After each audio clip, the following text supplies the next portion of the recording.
Olaan koo durbaa hangafaaf quxisuun nadhaaf dokkan kufneef bubbee hamaa bubbisuun caba kan kokkoluun hunda naaf taatanii gee obbolummaadhaan warri naaf baatanii jechatoo naan ta'u dubbiif akka garaa maaliinan ibsaree oolmaa keessan maraa isin naaf badhaasa tiruun jireenya koo deemsa koof amilee ribuun nageenya koo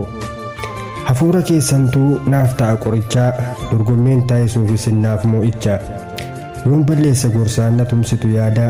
gee ofirras darbuun naaf taatu akka haadha jabaadhu naan jettu si wajjiniin jirra rakkoo si mudatu nujuu waliif irraa ofiitu baata'ii cimsi dagalee kee bura addunyaaf baasta cirtee sagalee kee jettu ofitti amanii maaf orma dhageessaa tasa booreen dhabin taatee akka jaldeessaa fokkistus bareeddus fayyaadhaaf godeettiin haadha lammaffaadha dhiiraaf obboleettiin naaf jiraadhaan dumtuu gammachuun badhaadhaa yaada keessan malee beekaanis nagaadha.